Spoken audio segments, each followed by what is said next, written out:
Angles made by transversal म्हणजे छेदिकेमुळे तयार होणारे कोन किंवा कोनाचे प्रकार आपल्याला पाहायचे आहेत।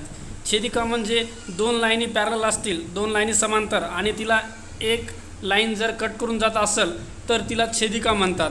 आपल्याला आकृतीमध्ये दिली आहे पुढं। फर्स्ट नंबर करेस्पॉन्डिंग अँगल्स संगत कोन, सेकंड नंबर इंटेरियर अँगल्स म्हणजे आंतरकोन, third number interior alternate angles म्हणजे आंतरवितक्रम कोन आणि fourth number exterior alternate angles म्हणजे बाह्य वितक्रम कोन। ह्या सर्व कोनाचे प्रकार आपण पाहूया, त्यांच्या डायग्राम आणि डेफिनेशन सर्व। फर्स्ट नंबरला आहे करस्पॉन्डिंग अँगल्स। डेफिनेशन बघू।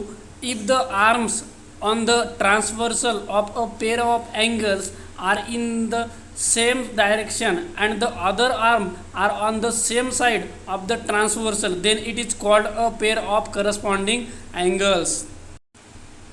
म्हणजे ज्या जोडीतील कोनाच्या छेदिकेवरील भुजा, लक्षात ठेवा छेदिकेवरील भुजा एकाच दिशा दर्शवतात व छेदिकेवर नसलेल्या भुजा छेदिकेच्या एकाच बाजूस असतात, ती जोडी संगत कोनांची असते।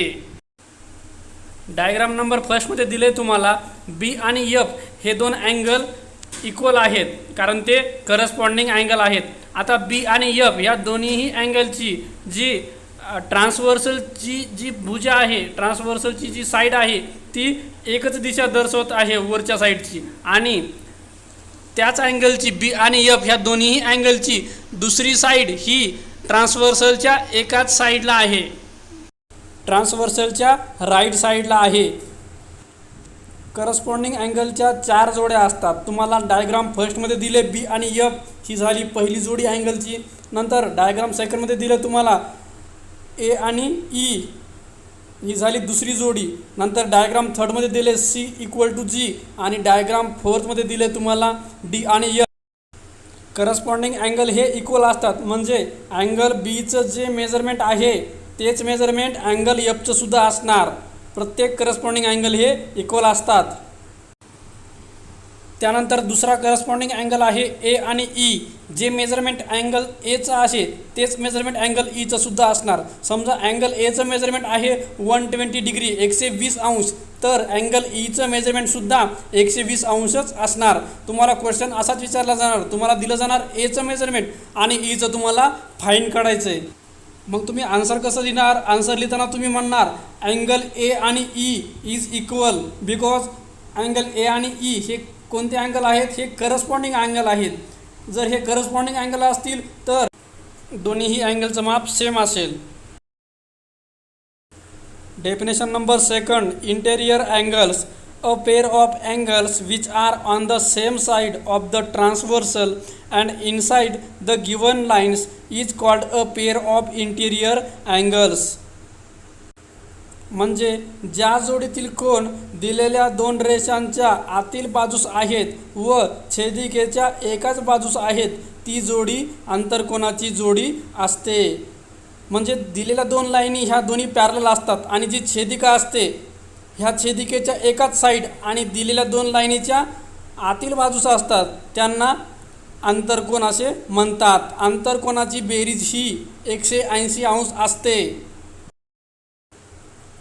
तुम्हाला आकृतीमध्ये दिलं आहे अँगल PMN आणि अँगल MNQ हे दोन अँगल इंटेरियर अँगल आहेत किंवा आंतरकोन आहेत। तर ह्या दोन इंटेरियर अँगलची सम किंवा बेरीज ही 180 अंशच असते आणि ट्रान्सव्हर्सलच्या राईट साईडला दुसरा अँगल बनतो अँगल RMN आणि MNS, ह्यांची बेरीजसुद्धा 180 डिग्रीज असते। लक्षात ठेवा इंटेरियर अँगल हे इक्वल नसतात, त्यांची फक्त बेरीज 180 अंश असते, ते इक्वल नसतात।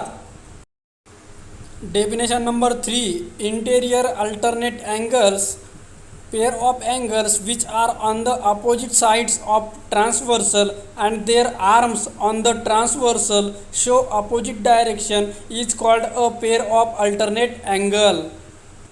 म्हणजे ज्या जोडीतील कोन छेदिकेच्या विरुद्ध बाजूस असतात आणि छेदिकेवर असलेल्या भुजा विरुद्ध दिशा दर्शवतात ती जोडी व्युत्क्रम कोनाची जोडी असते। आता व्युत्क्रम कोनामध्ये दोन प्रकार पडतात।